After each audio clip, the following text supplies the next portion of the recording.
E sobre a campanha eleitoral pela presidência, faltando pouco mais de 2 semanas para o segundo turno e as perspectivas também para o Congresso Nacional a partir do ano que vem, a gente vai conversar agora com a deputada federal reeleita Bia Kicis, do PL do Distrito Federal. Deputada, bem-vinda, boa noite. Boa noite. Reeleita e a mais votada no Distrito Federal, é bom a gente ressaltar aqui, dos 8 que foram votados pela capital federal, quais serão as prioridades agora nesse novo mandato que está prestes a se iniciar? Bom, a gente espera que o presidente Bolsonaro seja reeleito para que a gente possa, como uma base forte do governo, aprovar as pautas que vierem do governo para continuar nessa toada do desenvolvimento econômico, queda de inflação, né? Estamos aí há 3 meses com deflação, o Brasil se tornando um modelo aí para o mundo, a nossa agricultura. Então, tem muitas pautas que são desenvolvimentistas que a gente precisa continuar trabalhando. E também nós temos aí a questão da reforma tributária, que eu acredito que seja essencial que a gente finalmente consiga aprovar na próxima legislatura. Há também, com essa base mais conservadora, um Congresso mais à direita, várias pautas de costumes que nós queremos também poder aprovar e que estão esperando aí há muito tempo. Nós precisamos rever o Estatuto do Desarmamento. Somente representantes de CACs foram 23 eleitos, fora os demais simpatizantes da causa que não eram representantes dos CACs. Então, eu acho que é fundamental que a gente trabalhe pela vida, pela liberdade, e aí, claro, permitir que a população de bem possa, sim, ter a sua arma para se defender e defender a sua família e a sua propriedade. Pois é, deputada, parabéns pela reeleição. Eu queria tratar um pouco da disputa para o segundo turno para a presidência da República. Como a senhora está vendo essa campanha? Campanha marcada por muitos ataques. Os candidatos muitas vezes deixam de apresentar as propostas, discutir o Brasil a partir de 2023. Há quem diga que tem faltado conteúdo nessas discussões entre os candidatos, porque muitas vezes o debate de ideias acaba ficando em segundo plano, hein, deputada? Bom, a gente sabe que o candidato Lula até hoje não apresentou o seu projeto de governo. Ele não apresentou, ele só fala que vai combater a fome, depois fala que não sabe como vai gerar mais emprego. Já o presidente Bolsonaro, ao contrário, nos seus programas, tem falado exatamente o que ele vai fazer. Ele não está preocupado em ficar atacando o outro candidato.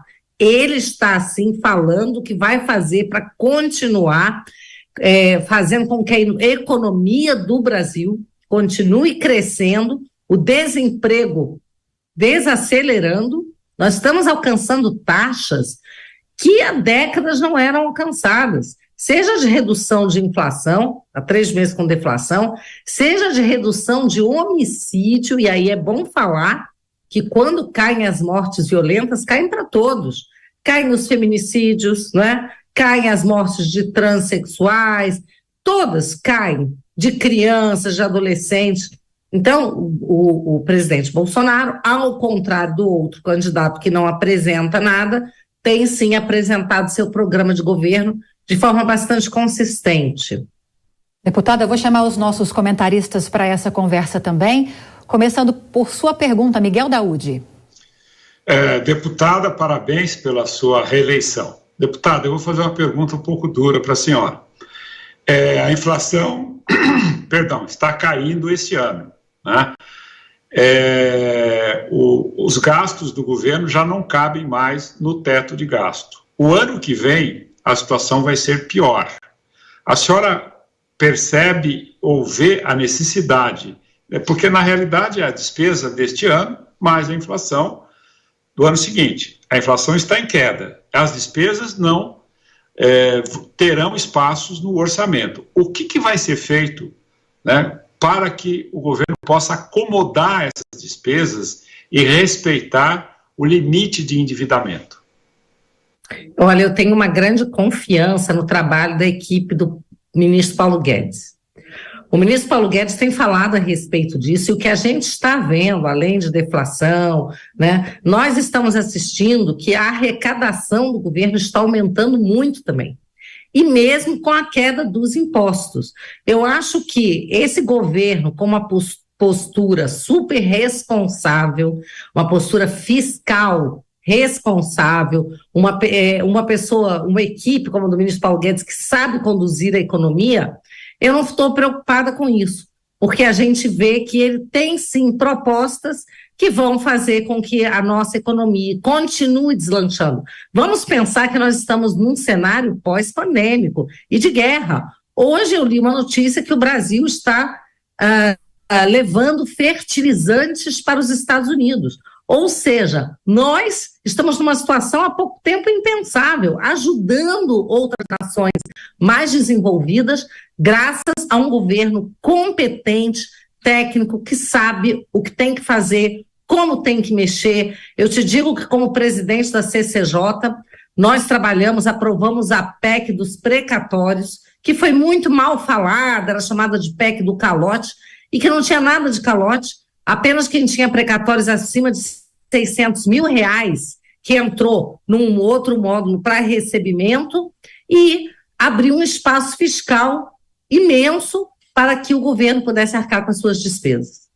Deputada reeleita Bia Kicis, do PL do Distrito Federal. Agora a pergunta é de Cris Gremel. Boa noite, deputada, parabéns pela sua votação. Me corrija se eu estiver errada, mas parece que a senhora não foi só a mais votada do Distrito Federal, mas teve quase o dobro, ou até mais que o dobro, da votação de 2018. E até em função disso, eu queria saber se isso te coloca numa condição privilegiada, digamos assim, para pleitear alguma comissão, a presidência de alguma comissão da Câmara, se já existe alguma do seu interesse, CCJ, por exemplo, e se sim, se a senhora encamparia, por exemplo, a apresentação novamente de uma PEC do voto impresso, de uma retirada da gaveta, que está há quase 4 anos na gaveta aí da Câmara, a PEC do fim do foro privilegiado, que já foi aprovada no Senado, mas ninguém põe para votação, coisas importantes que o brasileiro julga ser urgentes e que vêm sendo arrastadas aí ou colocadas para debaixo do tapete. Cris, realmente a minha votação ela foi bastante expressiva, quase o triplo da votação de 2018, na verdade, proporcionalmente a deputada mais bem votada do país. E é claro que isso me cacifa, porque mostra que o eleitor está satisfeito com o meu trabalho. E quando a gente vem para um segundo mandato, a gente já tem uma experiência que faz com que a gente tenha uma atuação muito mais tranquila.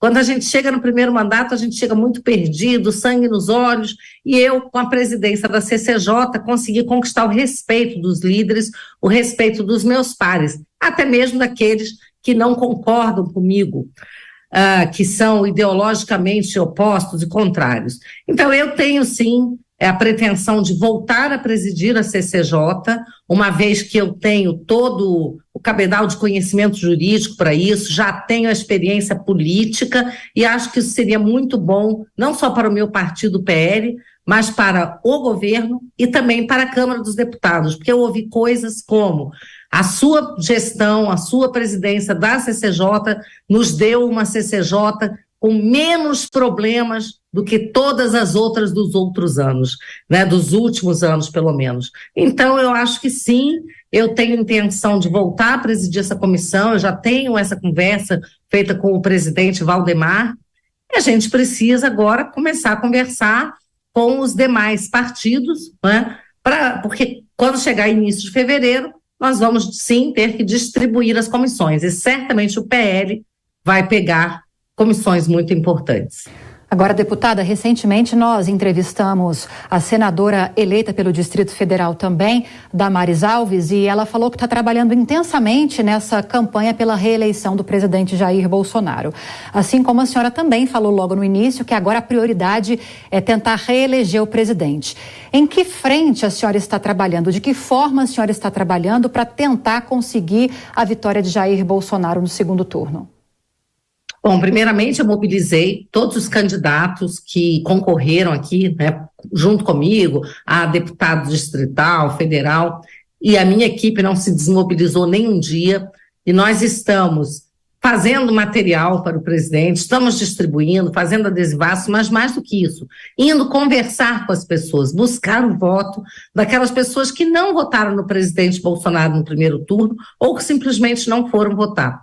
Eu também me engajei aí na campanha da primeira-dama, Michele Bolsonaro, viajei por vários estados já com ela, com a ministra Damares, tenho acompanhado o presidente Bolsonaro a vários locais também, principalmente no Norte e Nordeste.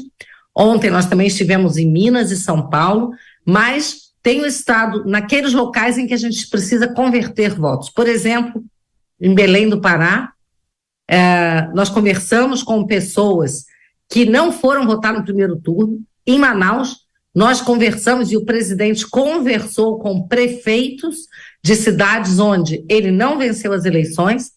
Eu liguei para o presidente, ele falou com esses prefeitos por videoconferência e conseguiu buscar o apoio desses prefeitos. Então, a gente precisa trabalhar incansavelmente nas próximas semanas para que a gente consiga, sim, reeleger o presidente no dia 30. Acabamos, então, de conversar com a deputada federal reeleita Bia Kicis, do PL do Distrito Federal, falando sobre eleições presidenciais no segundo turno e prioridades para o Congresso a partir do ano que vem. Deputada, obrigada mais uma vez pela entrevista. Boa noite, seja sempre muito bem-vinda. Muito obrigada, boa noite a vocês e a toda a audiência. Boa noite.